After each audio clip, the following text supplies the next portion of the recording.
Has llegado a un lugar donde las sombras se mueven solas y las paredes susurran tu nombre. Si quieres seguir escuchando, dale like a este video y suscríbete ahora mismo, porque ellos ya te están observando. Ahora sí, comencemos. Hay lugares en este mundo donde lo imposible se vuelve cotidiano, donde las tradiciones ancestrales siguen vivas y donde la línea entre lo real y lo sobrenatural se difumina hasta desaparecer. Catemaco, en Veracruz, es uno de esos lugares. Durante siglos, esta región ha sido conocida por sus brujos, sus rituales y sus misterios que desafían cualquier explicación lógica. Lo que voy a contarles no es producto de mi imaginación, es mi testimonio, mi experiencia vivida en carne propia. Algunos dirán que fue sugestión, otros que mi mente jugó conmigo, pero yo sé lo que vi, lo que sentí, lo que viví. Y aunque han pasado años desde aquellos días terribles, aún despierto en las madrugadas con el corazón acelerado, recordando cada detalle de aquella pesadilla que marcó mi vida para siempre. Mi nombre es Roberto Hernández Morales. Soy originario de la Ciudad de México. Tengo 34 años y trabajo como periodista independiente. Siempre me han interesado las tradiciones mexicanas, especialmente aquellas que la gente prefiere mantener en secreto. Cuando mi editor me propuso hacer un reportaje sobre la brujería en Catemaco, acepté sin dudarlo. Pensé que sería otra historia más para mi portafolio, una aventura interesante que me permitiría conocer nuevos lugares y personas. Qué equivocado estaba. Llegué a Catemaco un martes de octubre del año pasado.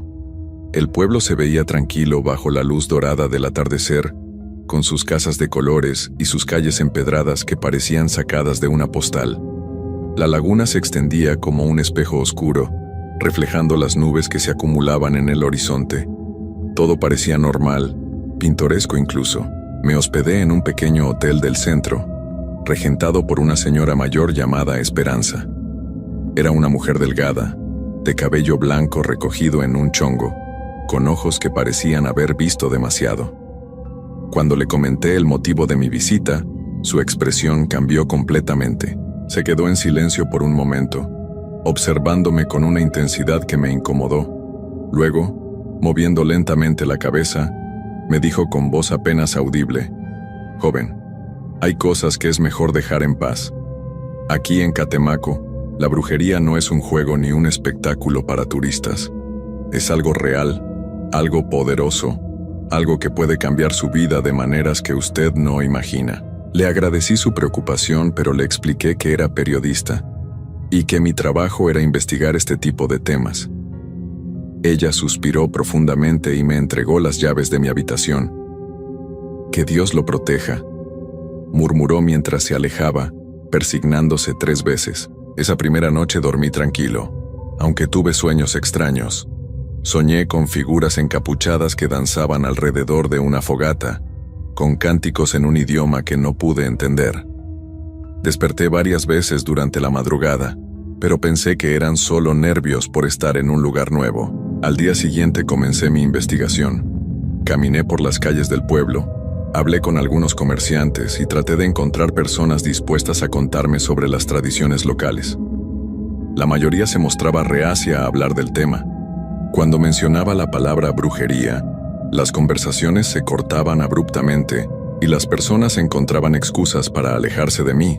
Fue hasta el mediodía que logré hablar con alguien dispuesto a ayudarme. Se llamaba Aurelio. Era un hombre de unos 60 años, pescador de la laguna, con las manos curtidas por años de trabajo y una mirada serena que inspiraba confianza. Lo encontré sentado en el malecón, remendando sus redes. «¿Brujería, dice usted?», me preguntó cuando me acerqué. «Pues sí, aquí hay de eso, pero no es como la gente de fuera se imagina. Aquí los brujos de verdad no andan presumiendo ni haciendo espectáculos. Los que hacen eso son para los turistas. Los verdaderos brujos, esos son diferentes».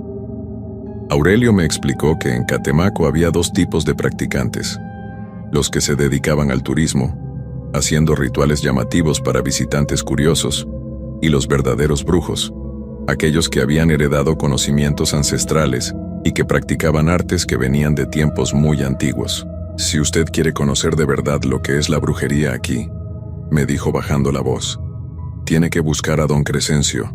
Él vive en las afueras del pueblo, hacia el cerro. Pero le advierto, joven, él no recibe a cualquiera, y si lo recibe, es porque usted le interesa para algo. Las palabras de Aurelio me llenaron de curiosidad, y debo admitirlo, también de cierto temor. Pero como periodista, sabía que las mejores historias siempre venían acompañadas de un poco de riesgo. Le pedí que me dijera cómo llegar a la casa de don Crescencio. Siga el camino de tierra que sale por detrás de la iglesia, me explicó. Camine como media hora hasta llegar a un árbol de ceiba muy grande. Ahí va a haber un sendero que se mete al monte. Sígalo hasta que llegue a una casa de adobe con techo de palma. Esa es la casa de don Crescencio. Antes de despedirnos, Aurelio me tomó del brazo con fuerza. Una cosa más, joven. Si don Crescencio le pregunta por qué quiere verlo, dígale la verdad. A él no se le puede mentir. Y si él le dice que se vaya, váyase inmediatamente. No discuta, no insista. Váyase y no voltee para atrás. Regresé al hotel para prepararme. Guardé mi grabadora, mi libreta, una botella de agua y algo de dinero en mi mochila. Le comenté a doña Esperanza que saldría a caminar por los alrededores del pueblo. Ella me miró con preocupación. «Va a buscar a don Crescencio, ¿verdad?», me preguntó. Me sorprendió que lo supiera. «En este pueblo todo se sabe», añadió antes de que pudiera preguntarle cómo lo había adivinado. «Tenga mucho cuidado, joven. Don Crescencio es un hombre muy poderoso, pero también muy peligroso. No todos los que van a verlo regresan siendo los mismos». Sus palabras me causaron un escalofrío, pero ya había tomado mi decisión. Salí del hotel cuando el sol empezaba a declinar. Encontré el camino de tierra detrás de la iglesia y comencé a caminar. El sendero serpenteaba entre árboles y arbustos, alejándose gradualmente del pueblo. A medida que avanzaba, el ambiente se volvía más denso, más cargado. Los sonidos del pueblo se desvanecían poco a poco, siendo reemplazados por los ruidos del monte. El crujir de las hojas secas bajo mis pies, el canto distante de algunos pájaros, el susurro del viento entre las ramas. Después de caminar durante lo que me pareció una eternidad, vi la ceiba de la que me había hablado Aurelio. Era un árbol impresionante, con un tronco tan ancho que hubieran hecho falta varias personas para abrazarlo. Sus raíces sobresalían de la tierra como serpientes petrificadas, y sus ramas se extendían formando una copa inmensa que bloqueaba gran parte de la luz del sol. Junto al árbol, efectivamente, había un sendero apenas visible que se internaba en la vegetación más densa. Respiré profundo y me adentré por ese camino. El sendero era estrecho y serpenteante. Las ramas de los árboles se entrelazaban por encima de mi cabeza, formando un túnel verde que apenas dejaba pasar la luz del atardecer. Con cada paso que daba, sentía como si me alejara no solo del pueblo, sino del mundo normal que conocía. Había algo extraño en aquel lugar. Los sonidos habituales del monte parecían apagados, como si la misma naturaleza contuviera la respiración. No se escuchaban insectos, ni pájaros, ni el movimiento de pequeños animales entre la maleza. Solo mis pasos sobre las hojas secas y el latido acelerado de mi corazón. Después de unos 20 minutos de caminar por aquel sendero silencioso, vi una luz tenue a lo lejos. Era el resplandor amarillento de una vela o una lámpara de petróleo que se filtraba entre los árboles. Aceleré el paso, ansioso por llegar a mi destino. La casa de don Crescencio apareció de repente ante mí, como si hubiera brotado de la misma tierra. Era exactamente como me la había descrito Aurelio. Una construcción de adobe con techo de palma, pequeña pero sólida, con una sola ventana y una puerta de madera oscura. La luz que había visto provenía de esa ventana. Lo que más me llamó la atención fue el jardín que rodeaba la casa. No era como los jardines normales. Había plantas que nunca había visto, con hojas extrañas y flores de colores intensos que parecían brillar con luz propia en la penumbra. Entre la vegetación colgaban objetos que no pude identificar: huesos de animales, piedras con símbolos grabados, muñecos hechos de trapo y paja, Me quedé parado frente a la casa durante varios minutos, reuniendo valor para acercarme. Finalmente, caminé hasta la puerta y toqué 3 veces con los nudillos. «Pase», dijo una voz desde adentro.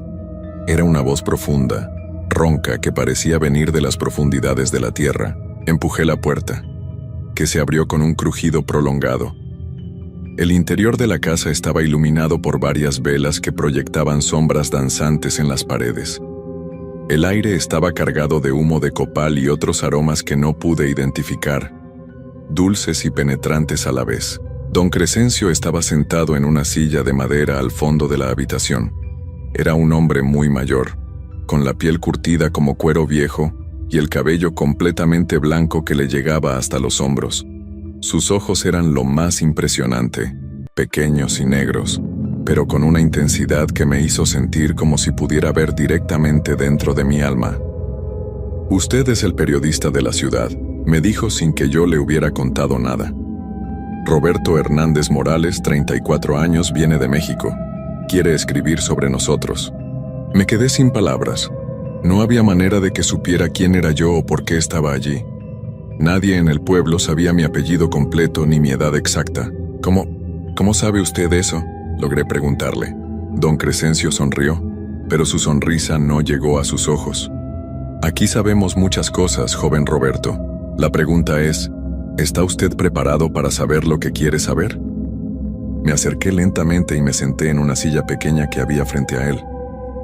«Vengo a hacer una investigación sobre las tradiciones de brujería en Catemaco», le expliqué. «Quiero conocer la verdad detrás de las leyendas».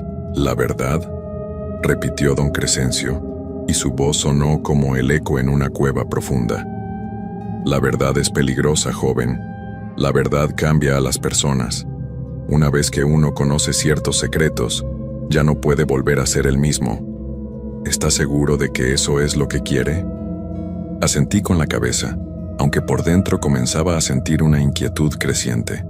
Había algo en la mirada de aquel hombre, en el ambiente de la casa, en todo lo que me rodeaba, que me advertía que debería levantarme e irme de allí inmediatamente. «Está bien», dijo don Crescencio después de un largo silencio. «Le voy a contar sobre el verdadero poder que existe en estas tierras. Pero antes, necesito que usted haga algo por mí». «¿Qué cosa?», pregunté. Se levantó de su silla con movimientos lentos y caminó hasta una mesa donde había varios objetos extraños. Huesos, piedras, hierbas secas, pequeñas figuras talladas en madera. Tomó una vela negra y me la extendió. «Esta noche es luna nueva», me explicó. «Es la noche perfecta para que usted conozca de verdad lo que busca. Pero para eso, necesita participar en una ceremonia. Necesita encender esta vela en el lugar sagrado y quedarse allí hasta que amanezca». Tomé la vela. Era pesada y estaba tallada con símbolos que parecían moverse a la luz de las otras velas. Un escalofrío me recorrió la espalda al tocarla. «¿Dónde es el lugar sagrado?», pregunté. «En el centro de la laguna hay una isla pequeña», me respondió. «Nadie va allí porque dicen que está embrujada. Aurelio el pescador puede llevarlo, pero tendrá que pagarle bien y prometerle que no le dirá a nadie que él lo ayudó». Don Crescencio regresó a su silla y me miró fijamente. «Si usted hace esto, si pasa la noche en la isla con la vela encendida, yo le contaré todo lo que quiera saber. Le mostraré secretos que ningún periodista ha visto jamás. Pero le advierto una vez más, después de esta noche su vida nunca será la misma». Las palabras del viejo brujo resonaban en mi cabeza como un eco ominoso. Una parte de mí quería salir corriendo de allí, regresar al hotel, hacer mi equipaje y volver a la Ciudad de México. Pero la otra parte, la parte periodística, la parte curiosa, sabía que esta era la oportunidad de mi carrera. «Acepto», le dije, aunque mi voz temblaba ligeramente. Don Crescencio asintió lentamente. «Muy bien. Vaya a buscar a Aurelio antes de que oscurezca completamente. Dígale que don Crescencio lo manda. Él sabrá qué hacer. Y recuerde, mantenga la vela encendida toda la noche. Pase lo que pase, no deje que se apague. Su vida depende de eso». Salí de la casa del brujo con la vela negra envuelta en un trapo viejo. El sendero de regreso me pareció más corto, como si los árboles se apartaran para dejarme pasar más rápido. Cuando llegué al pueblo, ya había oscurecido completamente. Encontré a Aurelio en su casa, una construcción modesta cerca del malecón. Cuando le dije que don Crescencio me había mandado, su expresión cambió inmediatamente. Se puso pálido y se santiguó varias veces. ¿Qué le pidió que hiciera?, me preguntó con voz temblorosa. Le expliqué sobre la vela y la isla en el centro de la laguna. Aurelio se quedó en silencio durante varios minutos, mirando hacia la ventana donde se veía la superficie oscura del agua. «Esa isla», murmuró finalmente, «lleva décadas sin que nadie ponga un pie ahí. Dicen que en las noches se ven luces extrañas, que se escuchan voces de personas que no están allí. Los pescadores más viejos cuentan que hace muchos años, los brujos más poderosos hacían sus rituales más peligrosos en ese lugar. ¿Me puede llevar?, le pregunté. Aurelio suspiró profundamente. Si don Crescencio se lo pidió, entonces no tengo opción. Él tiene maneras de saber si uno desobedece sus órdenes. Pero le va a costar 5,000 pesos, y usted va a tener que firmar un papel donde dice que yo no soy responsable de lo que le pase. Acepté sus condiciones. 1 hora después estábamos en su lancha, navegando lentamente hacia el centro de la laguna. La noche estaba completamente oscura, sin luna ni estrellas visibles. Solo se escuchaba el motor de la lancha y el agua golpeando contra el casco. «Ahí está», me dijo Aurelio señalando hacia adelante.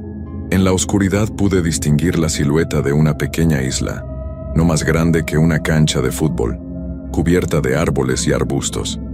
Parecía un lugar olvidado por el tiempo, envuelto en una atmósfera de misterio y peligro. Cuando llegamos a la orilla, Aurelio no quiso bajar de la lancha. «Lo voy a esperar aquí hasta que amanezca», me dijo. «Pero si veo algo extraño, me voy inmediatamente. Y si eso pasa, usted va a tener que nadar de regreso». Bajé a la isla con mi mochila, la vela negra y una caja de fósforos. El suelo estaba cubierto de hojas húmedas y ramas caídas. En el centro de la isla había un claro, como si alguien hubiera limpiado el terreno hace mucho tiempo. Encendí la vela negra. La llama era extraña, más alta y brillante de lo normal, y su luz tenía un tinte azulado que hacía que las sombras se vieran más profundas y amenazantes. Me senté en el suelo, en el centro del claro, con la vela frente a mí. Miré mi reloj. Eran las 10:30 de la noche. Tenía que esperar hasta el amanecer. Casi 8 horas en aquel lugar solitario y perturbador. Las primeras 2 horas pasaron sin mayores incidentes. Escuchaba los sonidos normales de la noche. El agua de la laguna golpeando suavemente contra la orilla de la isla, el crujir ocasional de alguna rama, el canto lejano de algunos insectos. Pero había algo más, algo que no lograba identificar. Era como un zumbido muy bajo, casi inaudible, que parecía venir de debajo de la tierra. Cerca de la medianoche las cosas comenzaron a cambiar. Primero fue la temperatura. El aire se volvió más frío, pero no era un frío normal. Era un frío que parecía penetrar hasta los huesos, que no tenía nada que ver con el clima de la región.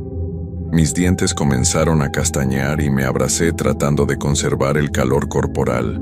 Luego vinieron los sonidos. Al principio pensé que eran animales moviéndose entre los arbustos que rodeaban el claro, pero pronto me di cuenta de que no se trataba de ningún animal.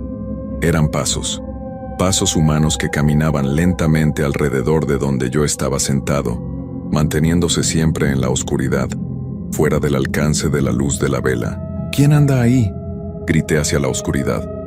Mi voz sonó débil y asustada, nada parecida al tono de confianza que pretendía proyectar. Los pasos se detuvieron. El silencio que siguió fue más aterrador que los mismos sonidos. Era un silencio absoluto, como si toda la vida en la isla hubiera dejado de existir de repente. Entonces escuché la voz. Era una voz de mujer, pero no sonaba como ninguna voz humana que hubiera oído antes. Era grave y susurrante, como si viniera de muy lejos o de muy adentro de la tierra. Hablaba en un idioma que no reconocí, con palabras que sonaban antiguas, primitivas. La vela comenzó a parpadear. Recordé las palabras de don Crescencio. No podía dejar que se apagara. Mi vida dependía de ello. Puse mis manos alrededor de la llama para protegerla del viento, pero no había viento. El aire estaba completamente inmóvil. La voz siguió hablando en aquel idioma extraño, y poco a poco pude distinguir que no era una sola voz, sino varias. Eran voces de mujeres, de hombres, de niños, todas mezclándose en una especie de coro fantasmal que me rodeaba por completo. Fue entonces cuando vi la primera figura. Apareció en el borde del claro, donde la luz azulada de la vela apenas llegaba. Era la silueta de una mujer alta, vestida con una túnica larga que parecía flotar sin tocar el suelo. No podía ver su cara, pero sabía que me estaba mirando. Podía sentir el peso de su mirada clavada en mí. Después aparecieron más figuras. Una por una, fueron surgiendo de la oscuridad hasta formar un círculo perfecto alrededor del claro. Hombres, mujeres, personas de diferentes edades, todos vestidos con túnicas de colores oscuros, todos inmóviles como estatuas, todos mirándome en silencio. Mi corazón latía tan fuerte que pensé que se me iba a salir del pecho. Las manos me temblaban tanto que la vela amenazaba con caérseme. Cerré los ojos con fuerza, esperando que cuando los abriera, las figuras hubieran desaparecido, pero cuando los abrí, no solo seguían ahí, sino que estaban más cerca.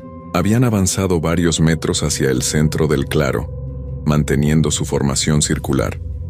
Ahora podía ver mejor sus rostros, y lo que vi me llenó de un terror que jamás había experimentado antes. No tenían ojos. En lugar de ojos tenían dos cavidades negras y profundas que parecían pozos sin fondo. Sus bocas estaban abiertas, pero no emitían sonido alguno. Sin embargo, las voces que escuchaba seguían resonando en el aire, como si vinieran de otra dimensión. Una de las figuras, un hombre alto con barba larga, levantó la mano y señaló directamente hacia mí. Entonces todas las voces se callaron al mismo tiempo, creando un silencio tan absoluto que podía escuchar mi propia respiración agitada y los latidos desesperados de mi corazón. El hombre comenzó a hablar. Esta vez sí pude entender las palabras, aunque su voz sonaba como si viniera de ultratumba. «Has venido a conocer nuestros secretos», dijo lentamente. «Has venido a profanar lo que debe permanecer oculto. Has venido a llevarte lo que no te pertenece». Yo solo quiero escribir una historia», logré decir con voz temblorosa. «Solo soy un periodista. No quiero hacerle daño a nadie». La figura se rió, pero su risa era como el sonido de huesos rompiéndose. Todos dicen eso al principio. Todos vienen con curiosidad, con sed de conocimiento. Pero una vez que conocen la verdad, una vez que ven lo que realmente somos, ya no pueden regresar a su mundo ignorante y tranquilo. Las otras figuras comenzaron a avanzar de nuevo. Ahora estaban tan cerca que podía sentir el frío que emanaba de sus cuerpos. La llama de la vela se hizo más pequeña, como si algo estuviera absorbiendo su energía. «Don Crescencio me mandó aquí», dije desesperadamente. «Él me dijo que viniera». «Don Crescencio», repitió el hombre, y todas las figuras se rieron al mismo tiempo. «¿Crees que Don Crescencio es tu protector? ¿Crees que él te salvará de nosotros?». Una de las mujeres se adelantó. Su rostro era el de una anciana, pero su piel era transparente y podía ver sus huesos a través de ella. «Don Crescencio nos envía visitantes de vez en cuando», dijo con voz áspera. «Gente curiosa como tú, que quiere conocer nuestros secretos. Él nos los trae como ofrendas». El mundo empezó a dar vueltas a mi alrededor.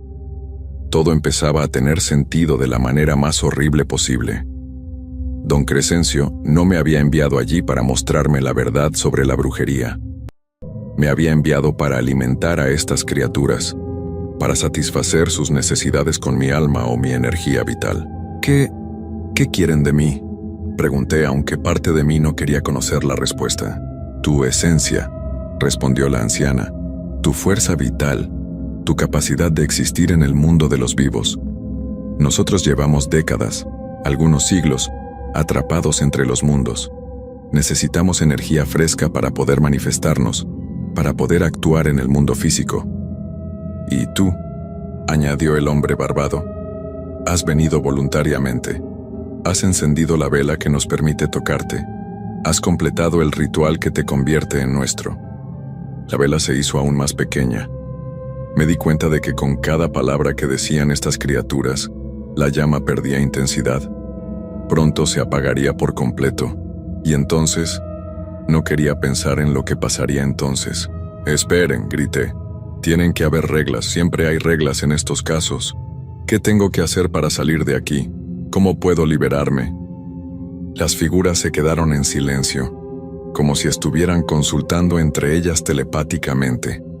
Finalmente, el hombre habló de nuevo. «Hay una manera», dijo lentamente, «pero requiere un sacrificio». «¿Qué clase de sacrificio?», pregunté, aunque tenía miedo de la respuesta. «Tienes que traernos a alguien más, alguien que tome tu lugar, alguien cuya esencia sea tan fuerte como la tuya, o más fuerte. Si haces eso, te dejaremos ir». Pensé inmediatamente en Doña Esperanza, en Aurelio, en las personas buenas que había conocido en Catemaco. No podía condenar a ninguna de ellas a este destino horrible.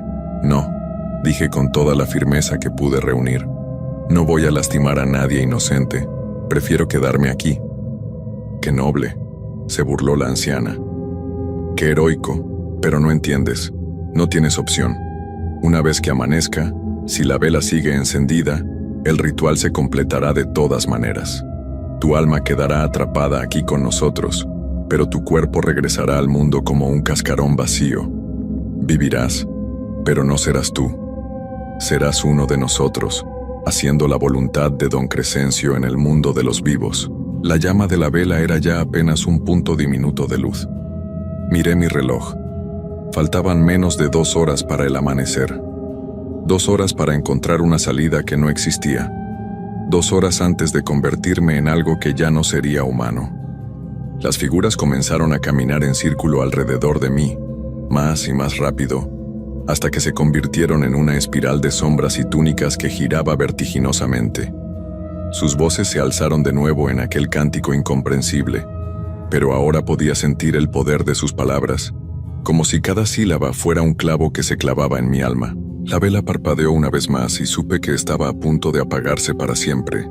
En ese momento de desesperación absoluta, escuché algo que me llenó de una esperanza fugaz. El motor de una lancha acercándose a la isla. Era Aurelio que venía por mí. Tal vez había visto algo extraño, y había decidido rescatarme antes de que fuera demasiado tarde. «¡Aurelio!», grité con todas mis fuerzas. «¡Estoy aquí! ¡Ayúdame!». Pero las figuras espectrales solo se rieron. Su risa colectiva sonó como el viento atravesando un cementerio abandonado. «Nadie puede ayudarte ahora», dijo la anciana. «El ritual ya comenzó. Tu amigo pescador no puede ver ni escuchar nada de lo que está pasando aquí. Para él, solo eres un turista loco sentado solo en una isla, hablando con las sombras». Me di cuenta de que tenía razón. Los sonidos del motor se acercaban, pero las voces que gritaba hacia la laguna no recibían respuesta. Aurelio estaba ahí, pero estaba en un mundo diferente al mío. Un mundo donde estas criaturas no existían. La llama de la vela se hizo tan pequeña que casi desapareció. Las figuras espectrales se detuvieron en su danza circular y se acercaron más, tanto que podía sentir su aliento helado en mi cara. «Es hora», susurró el hombre barbado. «Entrega tu alma voluntariamente y el proceso será menos doloroso». «Nunca», murmuré, aunque sabía que mi resistencia era inútil. Entonces pasó algo inesperado. La vela, en lugar de apagarse, se encendió con una llama gigantesca que iluminó toda la isla como si fuera de día. Las figuras espectrales retrocedieron, cubriéndose con sus túnicas como si la luz les causara dolor físico. Por un momento pensé que había encontrado la salvación, pero pronto me di cuenta de que estaba equivocado. La llama gigante no era una señal de esperanza, sino la culminación del ritual. La vela había absorbido toda mi energía vital y ahora la liberaba de una sola vez, completando el proceso de transferencia. Sentí como algo vital se desgarraba dentro de mí. Era como si alguien estuviera arrancando hilos invisibles que conectaban mi alma con mi cuerpo. El dolor era indescriptible, no físico sino espiritual, como si estuvieran borrando mi propia existencia pedazo por pedazo. Las figuras espectrales comenzaron a cambiar. Sus túnicas se volvieron más sólidas, sus rostros más definidos. Estaban usando mi esencia para hacerse más reales, más capaces de interactuar con el mundo físico. Gracias, Roberto Hernández Morales, dijo el hombre barbado, y ahora su voz sonaba casi humana. Tu sacrificio nos permitirá caminar de nuevo entre los vivos. Podremos cumplir los encargos de don Crescencio. Podremos influir en el mundo como no lo habíamos hecho en décadas. La anciana se acercó a mí. Ahora podía ver que tenía ojos que habían sido míos, ojos que me veían con una expresión de triunfo y satisfacción. Tú ocuparás nuestro lugar aquí, me dijo con una sonrisa terrible. Esperarás en esta isla hasta que don Crescencio traiga al próximo visitante curioso. Y entonces harás con él lo mismo que nosotros hicimos contigo. Quise gritar, quise correr, quise hacer cualquier cosa para escapar de aquella pesadilla, pero mi cuerpo ya no me obedecía. Era como si fuera un espectador dentro de mi propia piel, incapaz de controlar mis movimientos o mi voz. La vela se apagó de repente, sumergiendo la isla en una oscuridad absoluta. Cuando mis ojos se acostumbraron a la falta de luz, las figuras espectrales habían desaparecido. Estaba solo de nuevo en el claro, pero ya no era yo quien estaba allí. Era algo diferente, algo que había tomado mi lugar mientras mi verdadero ser quedaba atrapado en una prisión invisible. Escuché la voz de Aurelio desde la orilla de la isla. Joven Roberto, ya amaneció, es hora de regresar. Me levanté del suelo con movimientos que no controlaba. Mi cuerpo caminó hacia la orilla como un títere manejado por hilos invisibles. Subí a la lancha de Aurelio. Me senté en silencio mientras él navegaba de regreso al pueblo. ¿Cómo le fue?, me preguntó Aurelio durante el viaje. ¿Vio algo extraño? Mi boca se abrió y escuché mi propia voz respondiendo, pero las palabras no eran mías. No, todo estuvo muy tranquilo. Solo fue una noche aburrida en una isla vacía. No hay nada de brujería en este lugar. Todos son leyendas falsas.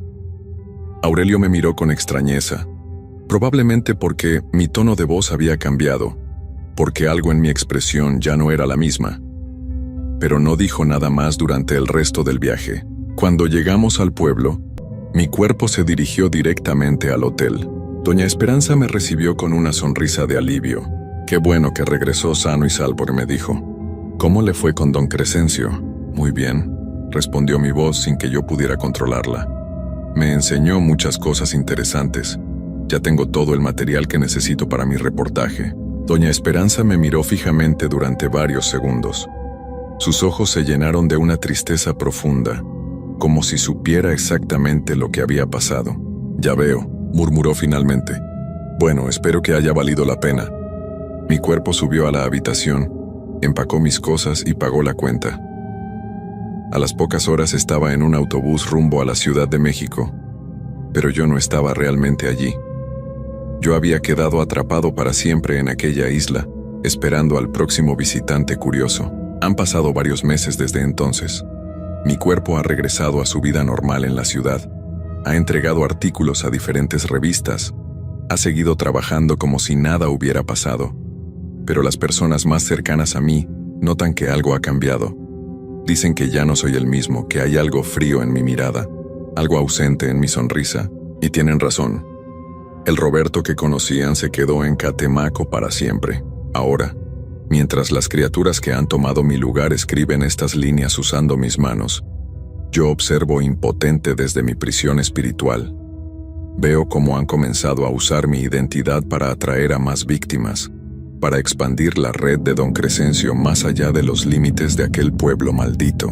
Esta historia que están leyendo no es realmente mía, es de ellos, escrita con mi voz para cumplir algún propósito oscuro que no logro comprender completamente. Tal vez sea para encontrar a la próxima víctima, tal vez sea para advertir a otros, o tal vez sea simplemente para burlarse de mí, para recordarme mi propia estupidez y arrogancia, porque eso fue lo que me perdió. La arrogancia de creer que podía investigar fuerzas que estaban más allá de mi comprensión, la vanidad de pensar que era lo suficientemente inteligente para enfrentarme a secretos que habían permanecido ocultos durante siglos. Si alguien está leyendo esto y siente curiosidad por visitar Catemaco, por conocer a don Crescencio, por adentrarse en los misterios de la brujería veracruzana, Les suplico que no lo hagan. No cometan el mismo error que yo cometí. No busquen respuestas a preguntas que es mejor no hacer, porque una vez que crucen esa línea, una vez que entren en ese mundo de sombras y rituales antiguos, ya no habrá regreso. Se convertirán en prisioneros de fuerzas que no comprenden, en títeres de voluntades que no conocen, en almas perdidas como la mía. Y mientras yo permanezco atrapado para la eternidad en aquella isla maldita, observando impotente cómo las criaturas que robaron mi vida continúan su trabajo diabólico, solo puedo esperar que mi advertencia llegue a tiempo a alguien que esté considerando seguir mis pasos. Aunque, siendo honesto, creo que ya es demasiado tarde. Si han llegado hasta aquí leyendo mi historia, si han sentido esa curiosidad irresistible por conocer más sobre los secretos de Catemaco, entonces ya están bajo la influencia de Don Crescencio y sus criaturas. Ya son parte del plan, y pronto, muy pronto, estarán compartiendo mi destino en aquella isla donde el tiempo se detiene y las almas quedan atrapadas para siempre, esperando a que llegue la siguiente víctima curiosa que quiera conocer la verdad detrás de las leyendas. Bienvenidos a mi infierno personal. Espero que disfruten su estancia tanto como yo he disfrutado la mía.